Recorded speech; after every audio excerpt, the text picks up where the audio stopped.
L'espace public camerounais est pollué de toutes sortes de dérives de déclarations. Anonymes, activistes et influenceurs animent à leur manière les réseaux sociaux et lorsque ça dérange, filature, enlèvement, torture, privation de liberté. La place publique camerounaise est totalement minée, notre société se dégrade à très grande échelle. Il se dit prêt à mener le combat pour ramener le Cameroun sur le droit chemin. L'activiste Jacques Bertrand Mang est notre invité et à la fin de ce programme, il nous amène à Ezeka pour un vendredi tarot.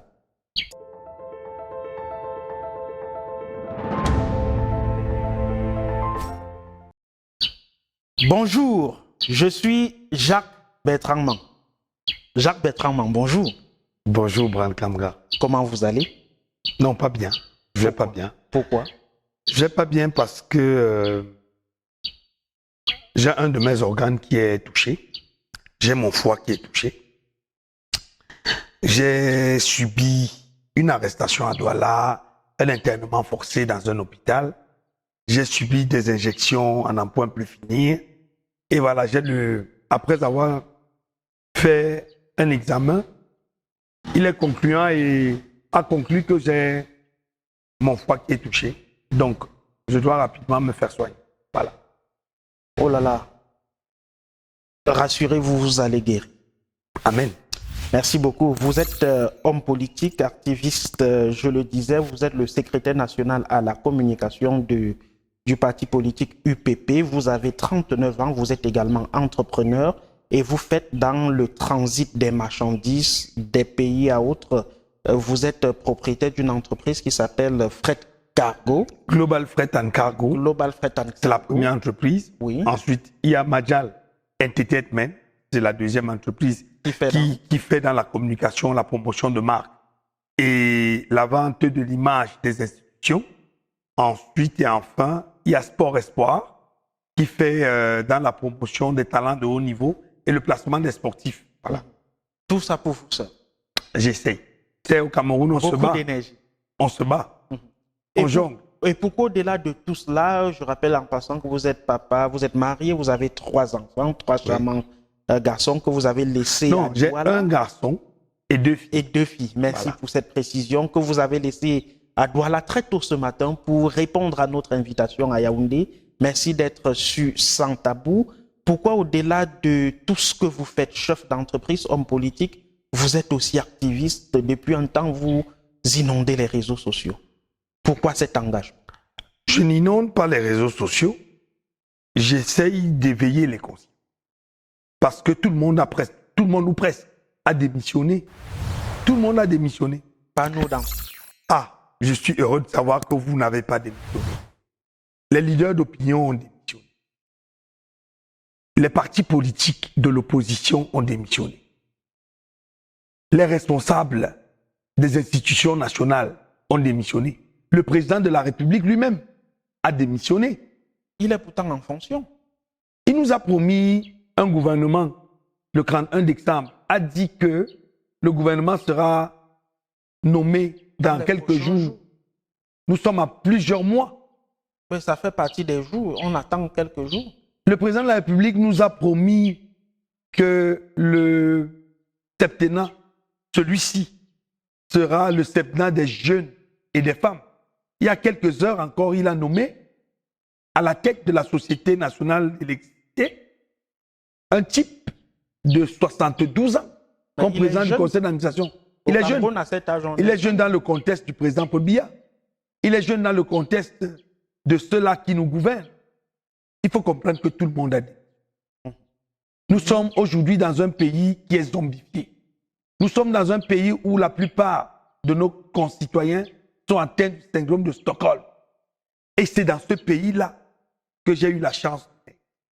Alors, parce que moi je suis sorti du sensible depuis et que je suis à l'intelligible, j'aimerais ramener les uns et les autres aux idéaux. J'aimerais ramener les uns et les autres à l'essentiel. J'aimerais redonner, comme quelqu'un disait, les legs de noblesse au Cameroun. Parce que je pense que nous sommes un grand pays. Je pense que nous avons des grands hommes qui chacun a été déshabillé de là où il est par la politique. Les agrégés ont été déshabillés par la politique. Ils sont devenus des vuvuzelateurs. Les hommes politiques, pour la plupart, sont des griots du régime actuellement. Vous avez vu l'élection présidentielle qui a eu lieu au Cameroun. Vous avez vu ce qui s'est passé. Un monsieur a été élu président, mais il ne gouverne pas. Il a été poussé en exil. Et ceux qui étaient les 11 ou 10 autres, tous ont donné raison à celui qui a perdu l'élection, à mon sens. Vous avez les preuves? Vous avez voté dans quelle circonscription? Vous, M. Blakamga. La circonscription dans laquelle vous avez voté. Je suis sûr à 100% que le président Issa Chiroma a gagné. Là. Dites devant les caméras, dites où est-ce que vous avez voté. Et lorsque vous avez supervisé le décompte, dites qui a gagné dans votre circonscription. C'est un hasard dans votre circonscription qui a gagné. Nous avons vécu l'élection présidentielle d'Afban. Qui a gagné dans votre circonscription? Et dans notre circonscription, c'est Tomaino Ndamjoya. Qui a gagné, n'est-ce pas? Je vais donc vous dire que parce que vous étiez à Fumban, et qu'à Fumban, on sait que c'est le fief de l'UDC. Mais mis à part cet endroit-là, dans tout le triangle national, monsieur Jacques-Bertrand Mang, 7 mois après, on ne doit quand même pas continuer de pleurnicher. Non, moi je ne suis pas en train de pleurnicher. Hein. Écoutez. Je vous soupçonne, je vous soupçonne de complicité avec ceux qui torpillent ce Cameroun, ce pays. Je vais vous dire quelque chose. Je ne suis pas un pleurnichard. Et d'ailleurs, moi, la peur, l'hésitation, les lamentations, le désespoir sont des âmes qui ne m'animent jamais. Parce que ce sont les âmes du diable. Vous savez que je suis fils d'un pasteur et que lui-même, ce pasteur-là, a tout fait pour que je devienne un pasteur et j'ai refusé. Pourquoi? Non, mais parce que ce n'est pas ma vocation. Ma vocation, c'est de faire ce que je suis en train de faire là. C'est d'éveiller les... J'ai appris ça à l'école. J'ai appris la politique. Merci. Vous êtes donc là pour éveiller les consciences. L'actualité récente est marquée par ces controverses autour des sorties de Sieur Elimbi Lobé, qui demande de laisser Douala ou Doualé, entre guillemets. Et vous, vous achetez le problème, vous vous érigez en défenseur du peuple bamileke. Non. C'est quoi le problème? Je suis juste un type normal. C'est-à-dire que nous sommes dans une république où un monsieur se lève de son lit et décide de commencer à insulter une tribu. Décide de commencer à vouer aux gémonies une tribu, le peuple bamileke. Mais je vous rappelle quelque chose. Nous sommes une mosaïque de culture, de tribus au Cameroun. Et que la principale tribu qui s'illustre dans l'essor économique, c'est le peuple bamileke. Ceux qui veulent refuser d'admettre ça, d'admettre cette richesse, sont des sorciers. Et je qualifie Elimbi Lobé de sorcier. Parce que je ne peux pas comprendre que ce monsieur se lève matin, midi, soir, dans tous les plateaux de télé. Il n'a que le nom des bamileke dans ça. Il n'a que le nom des bamileke. Quel bamileke a arraché le terrain à qui? À Douala. Tous ont vendu les terrains. Et pour en faire quoi? Des gens vendent le terrain à Douala pour aller boire du vin. Des gens vendent leur terrain à Douala pour amener leur petite à Dubaï.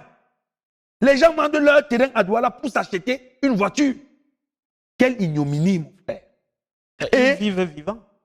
Ah, ils vivent vivants. Et après, ils se plaignent. Ils se plaignent et envoient leur chevalier. Parce que Elimbi Lobé n'agit pas seul. Hein. Elimbi Lobé agit sur la base d'une structure qui est bien organisée. Vous pensez, je vais vous poser cette question, que si Elimbi Lobé s'attaquait comme ça au Boulou, aux Étones, au Manguissa, au Fond, vous pensez un seul instant qu'il serait encore en liberté? À votre avis, pourquoi est-il toujours en liberté? Mais il est en liberté parce qu'il pense qu'il s'attaque au peuple faible. Ah, le peuple de l'Ouest est un peuple faible. Alors qu'il y a ce qu'on appelle le Bami Power.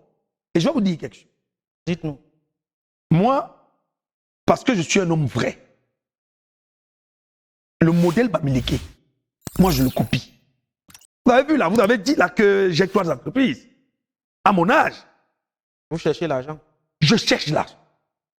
Parce qu'en fait, on ne peut rien faire si on n'a pas les moyens. Et ce qui gêne les malhonnêtes au Cameroun, les malhonnêtes, ceux qui sont intellectuellement malhonnêtes, c'est qu'ils ne veulent pas comprendre que le peuple bamileke a atteint un niveau. Et que c'est ce niveau-là que nous devons être amenés à suivre pour que le Cameroun se développe. Et d'ailleurs, le président de la République, désigné par le Conseil constitutionnel, M. Diapol, l'avait dit, le Cameroun se fera avec l'Ouest ou ne se fera pas. Et vous l'avez réitéré il y a quelques jours sur vos pages. Et vous avez vu le nombre de likes. C'est la preuve que je suis dans le chemin de la vérité, de la droiture et de la justice. Le peuple camerounais, tout simplement, n'est-il pas fort éveillé, conscient? Vous l'avez dit, vous n'êtes pas de l'Ouest, vous avez un modèle entrepreneurial. Il en est de même pour des ressortissants du Sud, du Grand Nord, des zones anglophones. Pourquoi cette focalisation sur le peuple qui sort de la plus petite région du pays en termes de superficie? Je vais vous dire quelque chose. Dites-nous. On n'est pas grand parce qu'on sort d'une grande région en termes de superficie. C'est le mindset. Le jour où on aura copié le mindset des gars, ce sont des gars qui, on peut les voir comme des envahisseurs, mais ce sont des gars qui cultivent le culte de l'opportunité. Lorsque un gars de l'Ouest arrive quelque part, la première des choses, chercher comment tirer son épingle du jeu. Et c'est une culture qu'on devrait avoir pour la jeunesse camerounaise, qui dit déjà qu'il n'y a pas d'emploi au Cameroun, qui n'arrive pas à trouver d'emploi. Chacun doit être dans le mindset de l'entrepreneuriat. Et c'est en cela que les Bamis nous ont damé le pion. Au lieu donc d'être jaloux, on devrait s'accrocher à leur modèle pour pousser le développement et atteindre véritablement l'émergence. Et je vous assure, tant qu'on n'a pas copié le modèle bamileke, on n'atteindra pas l'émergence au Cameroun. De toute façon, nous ne sommes pas ici pour faire le procès du peuple bamileke, entre guillemets. Nous sommes là pour condamner toute forme de tribalisme. Encore que, je ne vous coupe pas, encore que, nous sommes le mois de l'unité nationale. Nous sommes le mois de l'intégration. Nous sommes le mois de la cohésion sociale. Nous sommes le mois du vivre ensemble. Nous sommes en mai. Dans quelques jours, nous allons célébrer la fête de l'unité nationale. Pour dire, je pense que Abel Elimi Lobé doit être baïonné. Je pense qu'il doit être baïonné. Est-ce que c'est pas fort ce qu'il dit? Quand il dit que les Bamileke doivent rentrer chez eux, le chez eux c'est où? Chaque Camerounais doit se sentir à l'aise partout sur le triangle national. Et des propos venant d'une personne d'un certain âge, comme lui, sont des propos à condamner. Et je vais vous dire, Elimi Lobé est quelqu'un qui a gagné un marché public au port autonome de Douala. Oui, bon. Oh, ça, non, je vais vous dire. Non, attendez, j'insiste là-dessus. Pourquoi? Pour vous dire qu'il a profité d'un gré à gré depuis 20 ans sur lequel il sort. Depuis 20 ans, un monsieur est le seul adjudicataire d'un marché dans lequel personne ne vient l'interpeller, personne ne lui demande rien. Et c'est ce monsieur-là qui veut donner des leçons aux gens. Alors, vous n'êtes pas au port, certainement. Il fait des auditions, des contrôles. Moi, je ne suis pas au port. Vous savez ce que je fais? Je suis transitaire. Vous êtes transitaire. Et je suis au port, je suis à l'aéroport et tout. Vous n'êtes pas dans l'administration du port. Certainement qu'il subit tous les contrôles que vous également. Je ne suis pas un de ces activistes légers qui dit des choses qui ne sont pas prouvables, qui dit des choses qu'il n'a pas vérifiées. Je vous parle d'un fait. Et invitez-le à votre émission, qu'il conteste ce que je suis en train de dire. Merci. Pour le moment, il n'est pas encore là et donc on peut faire abstraction d'un certain nombre de détails. Vous m'avez un tout petit peu coupé l'herbe sous le pied il y a un instant. Vous le disiez, chaque Camerounais, où qu'il se trouve, doit vivre en paix, sans inquiétude aucune. Nous, journalistes qui faisons le tour du Cameroun, ça semble être le cas. Est-ce que cette forme de tribalisme-là, que vous dites alimentée par certaines personnes et qui envoient leur pion au devant de la scène, n'est pas en réalité une forme de diversion de l'opinion? Non, nous sommes dans un tribalisme d'État. Monsieur Bran Kamga. Vous savez, j'ai fait à l'école, ce que j'ai fait, c'est que j'ai fait le droit et les sciences politiques. C'est vrai que dans mon parcours, j'ai été radié de toutes les universités d'État. Vous le saviez? Vous savez pourquoi? Vous étiez rebelle. Non. J'ai été radié de toutes les universités d'État au Cameroun simplement parce que un de mes enseignants, le professeur Jean Gatsi, il y a de cela 17 ans, m'a drogué et m'a violé. Et alors, je me suis plaint à la Légion de gendarmerie de Bounadjo, au niveau de l'administration de l'université, et pour sauver la face de l'université, j'ai été sacré. Voilà, c'est ça que vous appelez la rébellion. Si c'est ça la rébellion, je suis un rebelle. Mais je vais vous dire que ce n'est pas de là. C'est de la constance. Et après ma radiation des universités, je me suis consacré à l'étude des sciences sociales, c'est-à-dire le droit, les sciences politiques. Et finalement, vous la avez eu sociologie. votre licence en sciences politiques où? À l'université de Douala, bien sûr. Et mais jusqu'à aujourd'hui, on ne me l'a pas donné. Alors que j'étais major, Brand Kamga. De la première année, en troisième année à l'université de Douala, je vous laisse, vous êtes journaliste. Et d'ailleurs, depuis que je le dis, personne n'a contesté ça. Vous pouvez le confirmer. J'ai été major à l'université de Douala. Major de l'université de Douala d'abord, en première année. Major de la faculté en deuxième année. Major du niveau en troisième année. Parce que moi, vous me demandiez tout à l'heure en off si je ne dors pas. Moi, je suis un érudit de la connaissance. Comprenez? Et au lieu que l'on mette cela en avant au Cameroun, mon pays, ce qu'on va faire, c'est de me traiter de malade. Moi, ça me gêne. Ça me gêne profondément parce qu'à un moment, on doit pouvoir reconnaître des valeurs. Et c'est la même chose que fait cet Elimbi Lobé, dont je parlais tout à l'heure, qui, au lieu de reconnaître les valeurs du peuple bamléké, les jette plutôt à l'hégémonie. C'est des injustices. On ne peut pas construire une nation dans les injustices. Alors, vous dénoncez via les médias, via vos plateformes sociales. Vous n'avez pas engagé une procédure judiciaire contre lui? Je l'ai annoncé hier. J'ai annoncé hier sur un plateau, sur un live TikTok, que dès mercredi de la semaine prochaine, je porte plainte à Abel Elimbi Lobé pour apologie du tribalisme. Il n'est pas le seul à qui j'ai porté plainte dans cette république. Vous savez bien que j'ai porté plainte à Brenda Anastasie Bia. Votre plainte est donc attendue.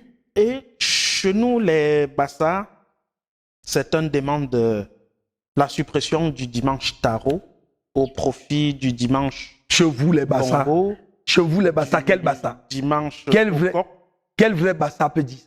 Est-ce que quel vrai Bassa peut dire ça? Vous savez, le peuple Bassa est un peuple digne, est un peuple des gens droits.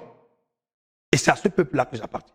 Et ceux qui Ces Tintin qui se sont réunis dans une caste de sorciers. Parce que vous savez, chez les Bassa, il y a ce qu'on appelle les Mbombok. Et il y a deux catégories de Mbombok. Parmi la catégorie des Mbombok, il y a des bons Mbombok. Il y a des mauvais Mbombok qui sont appelés des Mbombok. Coraton. Ceux donc qui se sont réunis dans cette caste sorcière pour écrire ce pamphlet et dire qu'on doit interdire la consommation du taro dans le Nyong Ekele sont des Mbombok, Coraton. Alors ceux-là n'ont pas le droit de citer. C'est les mêmes. Mbambok Coraton. Mbambok Coraton, ça veut dire qu'un Mbombok qui a une canne qui est tordue, c'est donc un sorcier en fait. C'est les mêmes qui sont allés au palais jouer les vouvous zélateurs du régime avec le secrétaire général de la présidence de la République récemment. Vous avez vu ça? Des bonbons. Un bonbon. Parce que moi, je suis de la lignée des bonbons. Moi, qui vous parle, je devrais être intronisé bonbon. Le moment venu. Ce n'est pas encore le cas. Non, pas encore. Et justement parce que nous sommes dans un pays qui ne respecte rien. Quand un type a une certaine vue des choses particulières, ce monsieur, on l'encadre, on initie. Ça veut dire que si on était dans une société traditionnelle, normale, on m'aurait déjà initié bonbon depuis. Mais je ne réclame pas ça, parce que ce n'est pas l'objet. Mais ce que je veux dire, c'est qu'un bonbon ne se déplace pas. Un bonbon ne se déplace pas pour aller jouer les griots, comme ce que ces messieurs ont fait au palais de l'unité. Un bonbon, ça reste à sa place. Vous venez le voir, il vous produit des conseils. conseils et des soins. Et un bonbon n'est pas un chef. Non. Un bonbon est un gardien de la tradition. Il y a une différence entre un chef traditionnel et un gardien de la tradition. Vous voyez donc que ces messieurs qui ont écrit ce pamphlet, ils ne sont pas à leur place. Et ils ne représentent en rien le peuple Bassa. Parce que le peuple Bassa auquel j'appartiens est un peuple digne. Oumniobé dans sa tombe n'aurait jamais dit qu'on ne mange pas le taro à Ezeka. Ernest Wandier, dans sa tombe, n'aurait jamais dit qu'on ne mange pas le bongo à Bafoussam. Ou Sédé Afanda, dans sa tombe, n'aurait jamais dit qu'on ne mange pas le zomu lokwem à Monatel ou je ne sais pas où. Parce que ceux-là étaient des nationalistes, des partis. Vous êtes un Bassa, un féru du dimanche tarot. Et je le disais à l'entame de cette émission, vous avez promis, on a choisi le coin le plus proche qui est Ezeka. Donc, vous nous amènerez, nous et notre équipe, à Ezeka. Volontiers. Et nous mangerons le taro avec 2 doigts. Voilà, avant de poursuivre votre route pour retourner sur Douala. Merci d'avance pour cette invitation. Vous avez récemment porté plainte contre la fille du président de la République pour apologie de l'homosexualité qui est... Pas seulement, j'ai porté plainte contre Brenda Anastasie Bia pour apologie de l'homosexualité, pour atteinte grave à la pudeur, mais pour quelque chose d'autre de particulier. Corruption de la jeunesse. Pourquoi? Parce qu'elle s'est illustrée sur les réseaux à nous présenter son appartenance, son obédience sexuelle. Ça ne faisait pas de bruit, parce qu'elle le faisait chez les Blancs là-bas et tout ça. Mais lorsqu'elle est venue au Cameroun, lorsqu'elle a eu le toupet de l'ancien appel d'offres pour la jeunesse féminine camerounaise, lorsqu'elle a fait son message, là où elle a dit qu'elle voulait des filles métisses de Yaoundé, brunes, belles, comme le genre que des hommes comme toi et moi peuvent aimer. Là, j'ai compris que le mal est profond. Qui plus est, elle a fait cette publication que j'ai suivie. 6 minutes après, M. Brankamla, 62 jeunes filles de Yaoundé avaient déjà envoyé leurs photos pour se proposer comme étant partenaires à Brenda Anastasie Bia. En ce moment-là, j'ai compris que si rien n'est fait, notre jeunesse sera corrompue. Vous savez qu'elle utilise les moyens de l'État pour faire tout ce qu'elle fait. Et alors, il fallait stopper ça. C'est pour cela que j'ai fait cette dénonciation. Et je vous assure que depuis que j'ai fait cette dénonciation, Brenda Anastasie Bia a changé. Elle a même dit qu'elle est désormais asexuée. C'est-à-dire qu'elle ne parle plus de sexe. Ça veut donc dire qu'au-delà de la condamnation que j'attends pour elle, elle a compris le message d'un grand frère que je suis pour elle. Vous avez donc saisi le tribunal de première instance de Douala-Bonanjo pour la circonstance. Je rappelle que jusqu'à date, l'homosexualité est condamnée par le code pénal camerounais. La procédure, elle est à quel niveau? J'ai mis mes numéros de téléphone pour que je sois appelé, pour que je puisse apporter des preuves de ma dénonciation et de ma plainte. Personne ne m'a appelé. Aucun procureur, le procureur ne m'a pas appelé. Vous voyez dans quelle république nous sommes? Vous voyez donc qu'il n'y a pas de séparation de pouvoir au Cameroun. À votre avis, à quoi aboutira-t-elle cette procédure? Non, telles que les choses sont faites, cette procédure est vouée à l'échec. Puisque les éléments sont là, il y a des preuves. Tout le monde a vu parmi nous les photos de cette jeune fille était en train je ne sais même pas comment je vais qualifier cette ignominie puisque des enfants peuvent suivre cette émission. Vous voyez? Mais si les procureurs de la République, si les magistrats du Cameroun ne peuvent pas condamner, vous connaissez un jeune homme qu'on appelle qui se fait appeler Shakiro, qui a été châtié juridiquement à Douala. J'approuve ça. Parce que l'homosexualité est condamnée au Cameroun. Lui, il a été châtié à Douala, alors qu'il n'avait pas présenté des images telles que celles de Brenda Anastasie Bia. Mais si lui, il a subi les foudres de la justice, comme cela doit être, pourquoi elle ne l'a subi? On est donc dans un droit à 2 variétés, à 2 variantes. On est dans une république, là où le pouvoir exécutif, parce qu'on appartient à la fille du chef de l'État, on est la fille du chef de l'État, on a un passe-droit. Voilà la république dans laquelle nous sommes. Nous ne sommes pas en démocratie, M. Brankamla. Et c'est ça que je combats. C'est pour ça que je suis debout tous les matins. S'attaquer à Brenda, c'est quand même un tout petit peu osé. On ne s'attaque pas à la famille présidentielle au Cameroun, on ne s'attaque pas à tout le monde au Cameroun, monsieur Mang. Monsieur Brankamga, je suis un citoyen camerounais. Brenda Bia est citoyenne camerounaise. Elle a une immunité. Jouit-elle d'une humilité? Non. C'est pas elle le président. Et ça veut dire quoi, fils du président? Toi-même, tu pouvais naître le fils du président. Donc, les bons là, Gilbert, les Franck Bia, les Junior Bia, qui sont là, ils doivent tuer des gens partout parce qu'ils sont fils de président. Brenda n'a tué personne. Vous croyez que tuer la morale publique, c'est pas tuer? Tuer l'éthique, c'est pas tuer? Tuer les coutumes et les valeurs africaines, c'est pas tuer? Elle fait pire.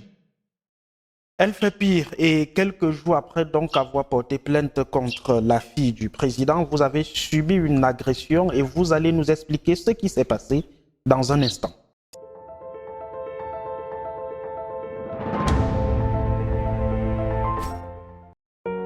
Mesdames et messieurs, chers clients, bienvenue à l'hôtel Le Quai d'Orsay plus Sarles.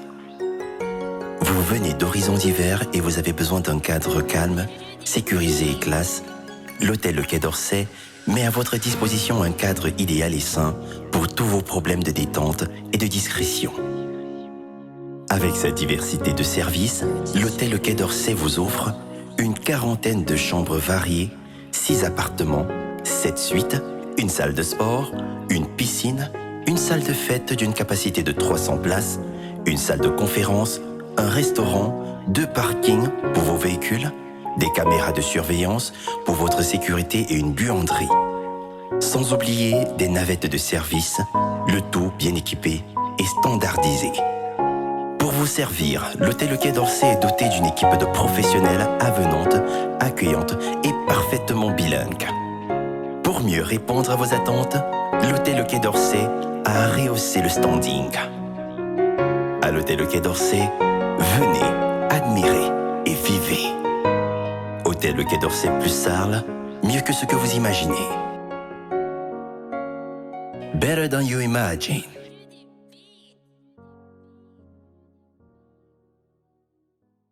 Vous rêvez d'une nouvelle maison, d'un investissement sûr ou de simplifier la gestion de vos biens? Mapiol est la solution. Grâce à nos services adaptés à vos besoins, Mapiol vous accompagne à chaque étape de votre projet immobilier. Mapiol, c'est aussi la plateforme immobilière entièrement digitale qui s'adapte à vos préférences et à vos sélections pour vous recommander des propriétés qui répondent le mieux à vos critères. Avec Mapiol, simplifiez-vous la vie en bénéficiant de nos différents offres et services immobiliers, notamment l'achat, la vente, la construction, la location, le financement et l'investissement.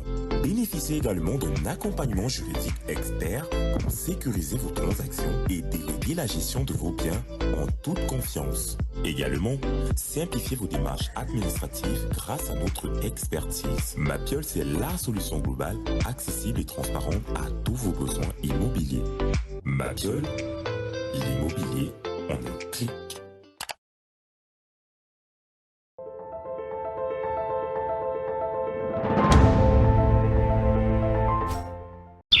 Vous regardez Sans Tabou sur Naya TV avec notre invité Jacques-Bertrand Mang, homme politique, activiste et entrepreneur du Cameroun. Il dit être l'un des gardiens de la révolution du Cameroun. Jacques-Bertrand Mang, je le disais tout à l'heure, vous avez subi une féroce agression quelque temps après avoir déposé cette plainte pour dénoncer les pratiques homosexuelles, la corruption morale et tout de Brenda. Et vous avez été donc violemment agressé. Vous avez passé presque 2 semaines dans un centre hospitalier du côté de Douala. Dites-nous brièvement, qu'est-ce qui s'est passé?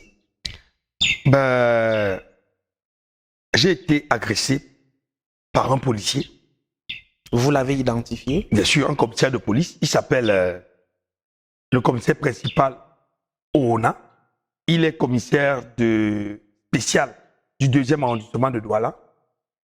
J'étais dans un restaurant avec ma famille, c'est-à-dire mes enfants et leur maman. Et j'avais fait des emplets que j'avais dans le véhicule. Je suis donc sorti avec ma jeune fille, ma première fille Maëlle, qui a 12 ans. pour récupérer ces emplettes dans le véhicule parce que je venais de leur acheter. Il y avait une promotion dans un magasin de la place à Douala et j'avais payé beaucoup de choses pour des enfants. Je lui dis, Maël, tu m'accompagnes, on va prendre ce qu'il y a dans la voiture. On sort. À peine je mets mon nez dehors, un monsieur en civil bondit chez moi, sort une amie, il est 19h. Il sort une âme, il me dit, suis-moi. Et je lui dis, mais attendez, j'ai quand même fait du droit. Je suis quand même un juriste quelque part. À 19h, quand il n'y a pas de flagrant délit, vous ne pouvez pas demander d'interpeller quelqu'un. Ça, c'est la procédure pénale. Elle m'a été enseignée à l'époque par le professeur Nicole Klein-Doko. Je lui dis, monsieur, je ne vous suis pas.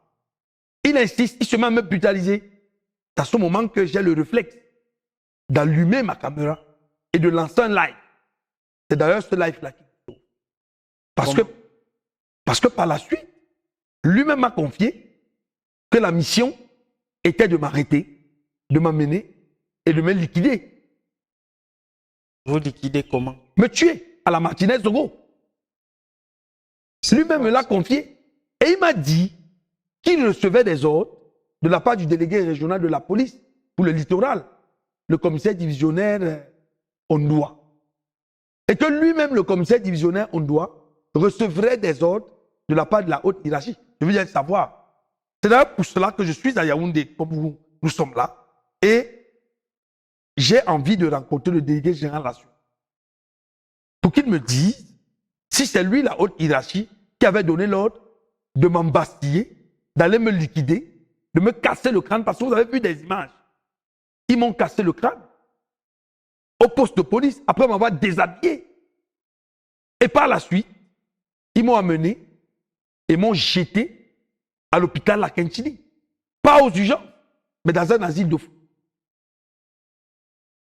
Vous y avez passé 10 jours. J'y ai passé 14 jours. 14 jours, merci pour cette précision. Vous êtes donc ressorti et vous dites avoir fait des examens récemment. Vous avez découvert que vous avez un foie touché. Oui, c'est de ça qu'il s'agit. Et je pense que la République doit sévir. Je pense que le commissaire principal, OONA, le commissaire divisionnaire... Vous n'êtes pas obligé de citer son nom. Nous ne sommes pas en justice. Non, mais... vous pourriez les nommer, vous les citer nommément en lieu opportun. Vous aussi, vous êtes dans... Sûr, vous êtes aussi monsieur, dans la peur, dans la crainte. Vous êtes dans quoi? Mais c'est moi qui ai subi l'injustice. Laissez-moi me défouler. Alors, nous ne devrions pas être poursuivis pour qui va vous poursuivre? C'est moi qui parle. C'est vous qui avez cité un nom. Merci. Je rappelle donc que vous assumez intégralement vos propos. Mais je les assume parce que je suis dans la vérité. Merci bien. Je dis donc que ces messieurs-là ne doivent plus être en liberté. Je dis que ces messieurs, dont j'ai porté plainte à la police des polices, doivent répondre de leurs actes. Parce que vous le savez, on a un procès là, Martinez Zogo. Depuis plus de 3 ans maintenant. Des gens ont excellé dans le zèle, ont torturé un homme, l'ont ôté la vie. J'ai dit, si je n'avais pas activé le live que vous avez vu à Shell Nouvelle, devant près de 60 jeunes qui ne se sont pas manifestés, si je n'avais pas activé ce live, je serais à l'imparfait aujourd'hui. Pour le moment, vous êtes vivant, présent avec nous sur le plateau de Sans Tabou sur Naya TV. Dites-nous, à votre avis, c'est vrai, vous avez cité des noms des responsables tout à l'heure. Pourquoi, à votre avis, instruction aurait été donnée de vous liquider? Ce n'est pas à moi que vous devez poser cette question. Je ne suis pas la personne habilitée à vous répondre. Vous connaissez les bureaux du délégué général de la sûreté. Vous connaissez les bureaux du ministre de l'administration territoriale. Vous connaissez les bureaux du secrétaire général de la présidence de la République. Vous connaissez même la route qui mène sur le président de la République. Allez leur demander pourquoi je suis un homme à abattre. Allez leur demander. Alors que moi, ce que je prône, allez leur demander. Ce que je prône, c'est la révolution tranquille. Une révolution qui se fera sans les armes. Une révolution qui se fera avec le développement de nos mentalités. La révolution d'abord de nos mentalités. Je me suis présenté au public camerounais comme étant le chantre de la révolution tranquille. J'insiste sur le terme tranquille. Pour dire que nous ne sommes pas là pour mettre ce pays à feu et à sang. Nous sommes là pour réveiller les Camerounais. Nous sommes là pour atteindre véritablement l'émergence. Nous sommes là pour demander au président M. Biapol de laisser. Parce qu'il n'a plus les manettes, il n'a plus la possibilité, il n'a plus l'assise physique nécessaire qui lui permette de gouverner. Il est dans l'incapacité de gouverner. Nous faisons ce constat en tant que fils et fille du Cameroun. Nous faisons ce constat en tant que petit-fils de l'homme dont nous parlons. Et nous lui disons que la République est la République, reste publique. Et que la République n'est pas une monarchie. Nous lui disons que le gré à gré ne doit pas se faire. Vous savez qui a parlé du gré à gré? Le professeur Kamto, que je vais d'ailleurs, avant de quitter Yaoundé, rencontrer. Parce qu'il est un devancier de la cause que nous menons aujourd'hui. Et que nous avons constaté que tous les autres partis politiques de l'opposition ont démissionné, comme je vous le disais en début d'émission. Il est question de faire quelque chose. Qu'est-ce qu'on fait? On abandonne le Cameroun entre les mains seules de M. Biapol, alors qu'il n'a plus les leviers de gouvernance, alors qu'il n'a plus la force de gouverner, alors qu'il n'a plus l'assise physique nécessaire. Depuis combien de temps on attend le Conseil national de la magistrature? Est-ce que vous savez que des magistrats de la République m'ont saisi et m'ont dit que leur carrière est en train d'être liquidée parce qu'il n'y a pas de Conseil national de la magistrature? Vous ne travaillez pas au Conseil supérieur de la magistrature. Il y a une chancellerie, monsieur Mang. Qu'est-ce qui est fait là-bas? À quel effet? À l'effet de dénoncer à l'effet de dénoncer via les réseaux sociaux. Alors, question propre. Depuis que vous dénoncez, qu'est-ce qui change? Non, l'éveil des mentalités. L'éveil des mentalités. Vous avez donc subi cette torture et visiblement, elle ne vous décourage pas puisque vous poursuivez votre activisme. Je marche. Il m'a toujours paru plus pertinent de me conformer à la vérité effective des choses plutôt qu'aux imaginations que l'on sent. J'ai rarement, si n'est jamais, tenu mes principes des préjugés, mais de la valeur et de la nature de la vérité des choses. Je marche selon le chemin de la droiture, de la vérité et de la justice. La peur, l'hésitation, les lamentations, le désespoir sont les âmes qui ne m'animent jamais. Je suis debout, je mènerai ce combat. Je me suis donné un agneau sacrificiel pour ce combat de la libération véritable du Cameroun. Oumniobé et ses amis l'ont fait en 1960. Pourquoi est-ce que vous pensez que nous ne devons pas le faire? Vous le faites en 2026. Nous sommes en 2026 et je pense qu'on doit mener. Merci.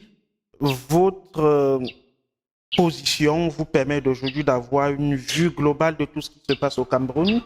Quelle est votre appréciation, Jacques Bertrand Mang, de ces contenus déviants, dénigrants dans les médias, dans les plateformes sociales, les vies privées qui sont étalées au grand jour, des mémoires bafouées, les gens qui souhaitent les décès des autres?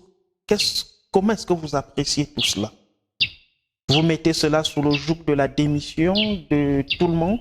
Tout le monde a démissionné. Plus de valeur, plus de modèle. Monondiana Aristide, de regretter mémoire, professeur, disait on a normalisé les cas pour anormaliser la norme. On est dans le fond, on est dans le tréfond. Le professeur Gervais Mendoza disait que on est dans la déviance. Voilà la. Comment on sort de tout? La révolution tranquille. Comment? On révolutionne les mentalités. On fait comprendre aux uns et aux autres ce qu'ils doivent savoir, ce qu'ils sont, ce que l'État attend d'eux, ce qu'eux-mêmes doivent faire pour l'État.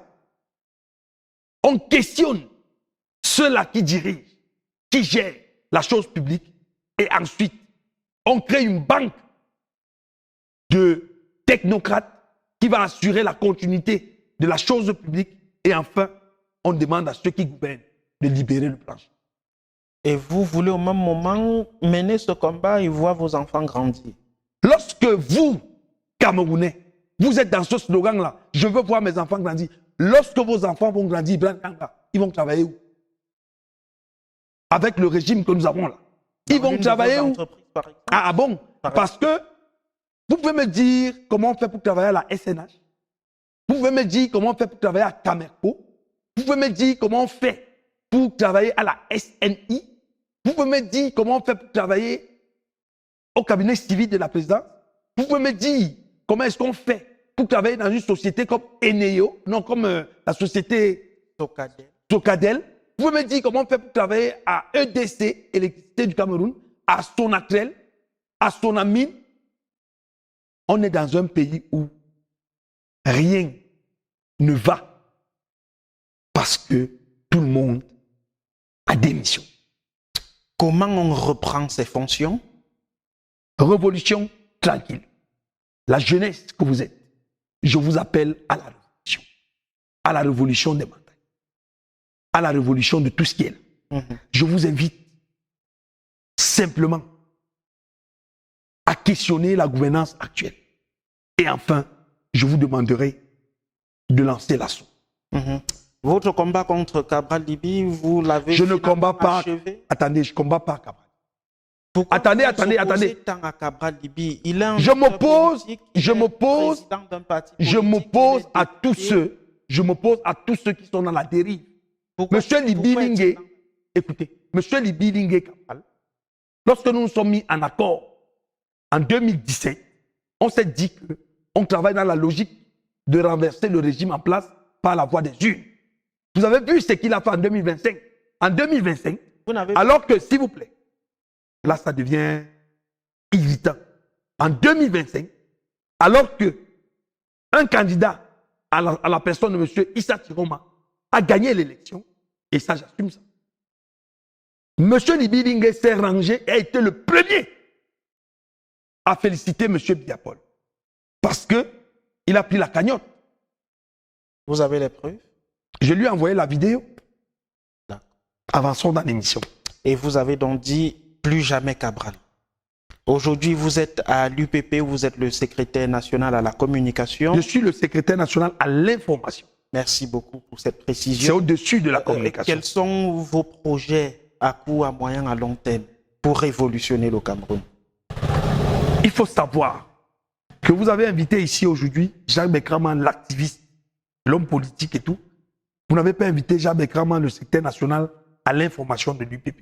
Mais comme c'est une même personne et que je dois répondre à votre question, les chantiers de l'UPP, c'est d'installer cet appareil politique sur l'ensemble du triangle national. Et nous sommes d'ailleurs les seuls, au moment où l'on parle, qui sont en train de faire un maillage territorial exceptionnel.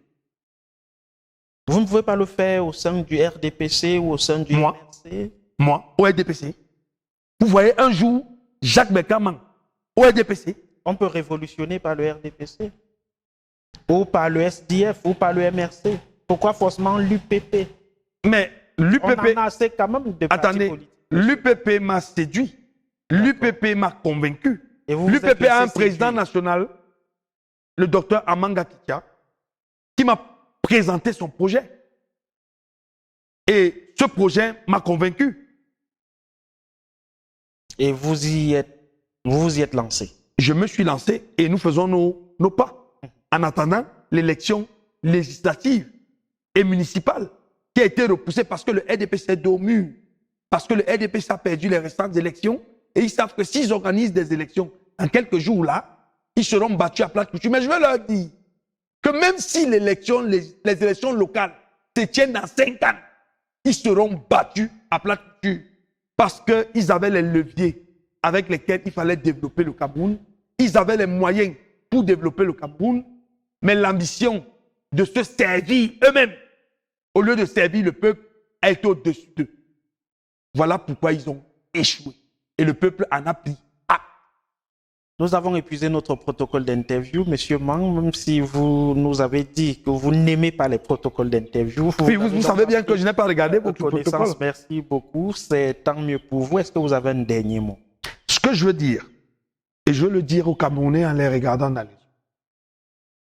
Je veux vous dire, peuple camerounais, que nous sommes quand même le peuple de Ruben Oumiobe. Nous sommes le peuple de Ernest Wandidou Séné-Apana. Nous sommes le peuple de Charles Atebayen, d'Anissé Ekane. Nous devons être un peuple fort. N'abandonnons pas. Ne nous résilions pas. Ne laissons pas passer. Ne soyons pas découragés. Ne nous omnifions pas. Cessons le syndrome de Stockholm qui a. Levons-nous pour la révolution. Jacques Bertrand, merci. C'est moi qui vous remercie. On dit au revoir à nos internautes, à nos téléspectateurs et on se donne rendez-vous au vendredi tarot à Ezeka. Ezeka, vendredi tarot. Douala, vendredi tarot. Dimanche tarot. Bamenda, dimanche tarot. Boya, le coq. Yaoundé, le héros. Ngaoundéré, le Mbongo Tchobi. Bref, je veux que les Camerounais comprennent. Et vous nous promettez que les bonbons ne vont pas nous sauter dessus? Si le faut, ils seront contre les idéaux de la République et ils doivent être interpellés. Merci, Jacques Bertrand. Mesdames, Messieurs, merci d'avoir regardé cet autre numéro de Sans Tabou sur Naya TV. À très bientôt.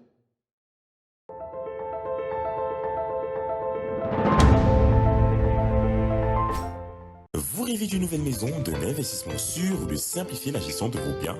Mapiol est la solution. Grâce à nos services adaptés à vos besoins, Mapiol vous accompagne à chaque étape de votre projet immobilier. Mapiol, c'est aussi la plateforme immobilière entièrement digitale qui s'adapte à vos préférences et à vos sélections pour vous recommander des propriétés qui répondent le mieux à vos critères. Avec Mapiol, simplifiez-vous la vie en bénéficiant de nos différents offres et services immobiliers, notamment l'achat, la vente, la construction, la location, le financement et l'investissement. Bénéficiez également d'un accompagnement juridique expert pour sécuriser vos transactions et déléguer la gestion de vos biens en toute confiance. Également, simplifiez vos démarches administratives grâce à notre expertise. Mapiol, c'est la solution globale, accessible et transparente à tous vos besoins immobiliers. Mapiol,